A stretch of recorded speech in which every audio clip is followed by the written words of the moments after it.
सांसें, ये जो हम सांस लेते हैं, सांस और विश्वास अलग अलग नाम है साहब, लेकिन काम एक ही है। सांस रुक जाए तो जिंदगी खत्म हो जाती है, और अगर विश्वास टूट जाए तो रिश्ता खत्म हो जाता है। नमस्कार, सुस्वागतम, वेलकम, अभिनंदन। मैं हूं आपके साथ आपकी अपनी होस्ट दोस्त डॉक्टर वाय राखी। आपका स्वागत अभिनंदन करती हूं आपके, मेरे और माता रानी के इस खूबसूरत से यूट्यूब चैनल पर। कैसा है मेरा ये संसार, आप दिन दुगनी रात चौगनी तरक्की करें, माता रानी की असीम कृपा आप पर बनी रहे, जीवन में कभी किसी चीज की कमी ना हो और भर भर के जीवन में आपको सब कुछ प्राप्त हो। हे भगवान, यकीन ही नहीं हो रहा कि 1 मई आ गई है। 1 मई 2025, यानी कि इंग्लिश कैलेंडर का 5वां महीना, और ऐसा लग रहा है जैसे जिंदगी भाग रही है। आज मैं आपसे बात करने वाली हूँ 1 मई, विनायक चतुर्थी। 1 मई 2025 को गुरुवार वाले दिन है। ओए होए, गुरुओं का दिन है। आप सभी को आज के दिन की मंगल मंगल मंगल शुभकामनाएं, और आपके जीवन में सुख समृद्धि आए, वैभव और यश आए, और कभी किसी चीज की कोई कमी ना होने पाए। चलिए कार्यक्रम की शुरुआत करते हैं, हमेशा की तरह जस्ट बिलीव इन कर्मा।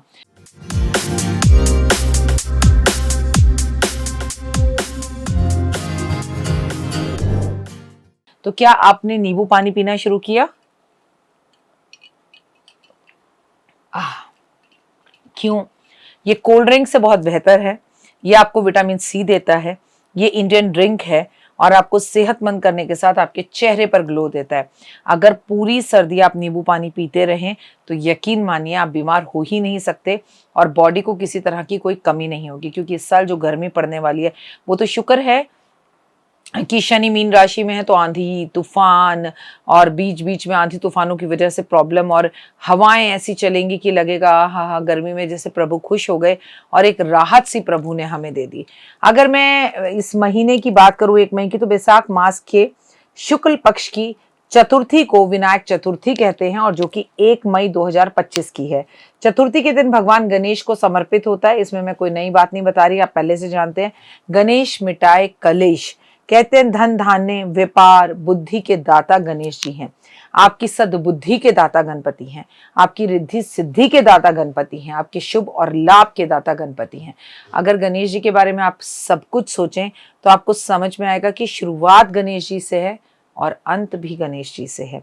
अभी जब मैं मुंबई सिद्धि विनायक मंदिर गई, उस मंदिर में एक अलग सी वाइब्रेशंस है। कमेंट करके बताइए आप में से कौन कौन सिद्धि विनायक मंदिर गया है।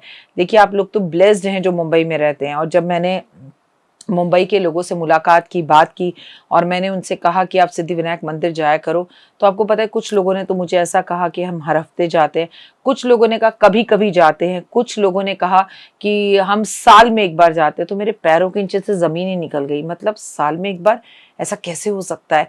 कोई सिद्धि विनायक मंदिर मुंबई में रहता हो और बापा के दर्शन करता हो। मैं तो कहती हूँ, अगर आपकी जिंदगी के अंदर कोई भी प्रॉब्लम है, आपकी जिंदगी में कोई भी परेशानी है, अगर आप एक बार उस मंदिर में जाना शुरू कर दें, अपने दुख में, अपने सुख में, अपनी खुशी में, हर चीज में भगवान को, बापा को अपना राजदार बना ले और उनसे बातें शेयर करने लगे, तो आपको जिंदगी में कोई प्रॉब्लम नहीं होगी। मैं देखिए, मैं सिद्धि विनायक मंदिर पहले भी कई बार गई हूँ, लेकिन 23, 24 और 25 3 साल से लगातार जा रही हूँ, और मैं जाने वाली कोई नहीं होती। वो मुझे बुला रहे हैं, ये उनकी अति और असीम कृपा है। लेकिन आप यकीन मानिए, अगर साल की शुरुआत उनके पास जाकर हो जाए, तो ये मैं लिख के दे रही हूँ कि साल बहुत अच्छा होता है और कष्ट तकलीफों से आपको मुक्ति दिलाने वाला होता है। जैसे कि आपको लगेगा कि मैं अप्रैल के महीने में गई, अरे अप्रैल का तो अंग्रेजी कैलेंडर से चौथा महीना है, लेकिन विक्रम संवत शुरू होने के 1 हफ्ते 10 दिन के अंदर अंदर मैंने प्रभु के दर्शन करे, जो कि हिंदी पंचांग और कैलेंडर था।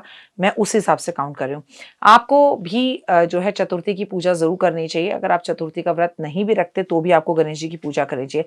आज भगवान को पंचामृत से स्नान कराना चाहिए, जिसमें आपको दूध, दही, शहद, चीनी, घी, अपने ही घर में छोटे से गणपति जी की एक तस्वीर, तो आप पंचांग में सिर्फ छींटा मार सकते हैं, लेकिन अगर आप मूर्ति रखते हैं तो प्रॉपर स्नान करा सकते हैं। फिर उसके बाद आप उन्हें गंगा जल से स्नान कराइए, फिर उसके बाद आप उन्हें गुलाब जल से स्नान कराइए, फिर उन्हें शुद्ध जल से स्नान कराइए, फिर साफ कपड़े से उन्हें जो है पोछिए, और उसके बाद उन्हें एक लाल रंग की चौकी पर स्थान दीजिए, और उनको रोली मोली कपूर धूप दीप अगरबत्ती दिखाइए, जिसमें सर्वो सर्वा है उन्हें ऑरेंज कलर का सिंदूर दिखाना, जैसे कि सिद्धि विनायक मंदिर में आपको गणेश जी का रंग दिखाई देता है।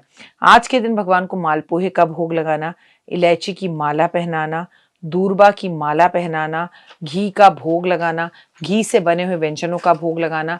अब दूर्वा की माला जब आप पहनाएं, उसके बाद ये माला निकाल कर आप किसी पेड़ के नीचे रख दें या अगले दिन गौ माता को खिला दें। इलायची की माला जो आप बनाएं, उसे भोजन में इलायची को या चाय में प्रयोग कर लें और घर के सभी लोगों को दें, बहुत ही उत्तम रहेगा। और लड्डुओं का या मोदक का भोग लगाते हैं तो प्रभु को भोग लगाने के बाद परिवार के सभी लोग उस भोग को ग्रहण करें। आज गुरुवार का दिन भी है, इसलिए भगवान को आज एक सुपारी लें, सुपारी को पूरी तरह से घी में भिगोए, डिप करें।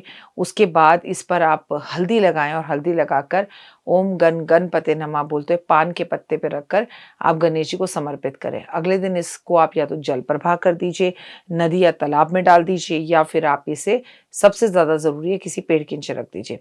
आज गणेश जी को पान का भोग जरूर लगाएं। आज आप पान के पत्ते की माला भी भगवान को अर्पण कर सकते हैं, जिसमें 108 पत्ते लिए या 58 पत्ते लिए, उनको गोल गोल किया, व्हाइट धागे से बांधा और उन सब धागों को एक माला में पिरोकर लाल धागे में भगवान को अपनी मनोकामना बोलते हुए अगर अर्पण करें तो भगवान आपकी हर मनोकामना को पूर्ण करते हैं। आज के दिन पान भगवान को भोग लगाकर पति पत्नी को पान खाना भी चाहिए। आज भगवान को सिंदूर ऑरेंज कलर का अर्पण जरूर करना चाहिए। अगर आप व्रत रखते हैं तो आपको व्रत में गुड़ के लड्डुओं का भगवान को भोग लगाना चाहिए और गुड़ के लड्डू खाने चाहिए। और आप चाहें तो ये लड्डू गुड़ के गाय को भी खिला सकते हैं, लेकिन गर्मी में गाय को बहुत ज़्यादा गुड़ नहीं खिलाते, इस बात का ध्यान रखिएगा। उससे तो अच्छा है कि आप गाय को खीरा खिलाएं और लड्डू एक आधा खिलाकर आप भी लड्डू जरूर खाएं, लेकिन गर्मी में आप भी गुड़ का सेवन कम करें। भगवान के सामने सारी रात घी का दीपक जरूर जलाएं और जब घी का दीपक जलाएं तो उसमें 2 इलायची डाल दें। और वो इलायची अगर आप डालते हैं और अगले दिन सुबह उठकर उस इलायची को निकाल कर एक हरे रंग के कपड़े में अपने घर के दरवाजे में बांध लेते हैं, फिर अगली चतुर्थी पर वो उतार कर पेड़ के नीचे रख दें और फिर नई इलायचियां दरवाजे पर बांधे, तो ये आपके लिए बड़ा बेनिफिट होता है। आपके घर में कैसा भी वास्तु दोष क्यों ना हो, वो खत्म होता है, नकारात्मकता दूर होती है और पॉजिटिविटी आती है। आज गणेश जी की पूजा करें और जब पूजा करें तो कहें, प्रभु आप मेरे जीवन को बदलें, मेरे जीवन में से संकटों को दूर करें, विघ्न हरता हैं आप, आपकी मैं पूजा करता हूँ या करती हूँ। मैं मंत्र, कर्म, क्रिया, तंत्र और पूजा, भक्ति, आराधना, अर्चना, भोग ये सब जानता नहीं हूँ, लेकिन मैं आपकी शरण में आया हूँ और मुझे अपनी शरण में लें। आज के दिन चांद के दर्शन जरूर करते हैं और आपको चांद को लड्डू या मोदक का भोग लगाना पड़ता है। आज जब आप चांद के दर्शन करने के लिए छत पर जाएं तो चंद्रमामा को प्रणाम करें और प्रणाम कर कर वहीं खड़े खड़े उनकी एक परिक्रमा करें तो बहुत अच्छा रहेगा। किसी भी विशेष काम के लिए जाने से पहले गणेश जी को आपको लड्डू का भोग हमेशा लगाना चाहिए। लेकिन अगर मैं आपसे एक बात करूं कि चतुर्थी की 1 मई वाले दिन तो भोग लगाकर बच्चों में से जरूर बांटें। गणेश अथर्व शीष का पाठ आपको हर चतुर्थी पर जरूर करना चाहिए। दीपक जलाकर गुड़हल का फूल भगवान को अर्पण जरूर करना चाहिए। अगर गुड़हल ना मिले तो शमी के पत्ते अर्पण करने चाहिए। अगर शमी के पत्ते ना मिले तो आपको भगवान को गुलाब का पुष्प अर्पण करना चाहिए, जिससे भगवान गणेश जी बहुत अधिक प्रसन्न होते हैं। आज पंडित जी को कपड़े भेंट स्वरूप दें तो आपका जीवन और सोया हुआ भाग्य चमकता है।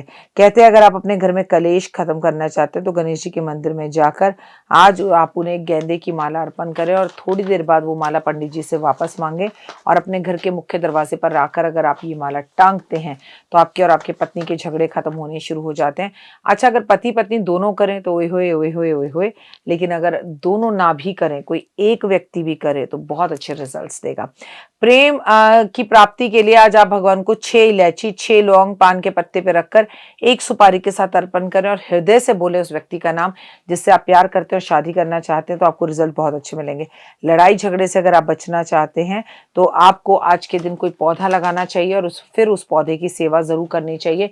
इससे गणेश जी बेहद खुश होते हैं। अगर आपके पास पौधे लगाने के पैसे या समय ना हो या स्थान ना हो तो ऐसे में आप पौधा जो आपके घर के आसपास लगा हुआ है उसकी सफाई जरूर करें। फिलहाल दीजिए इजाजत। नमस्कार, जय माता दी।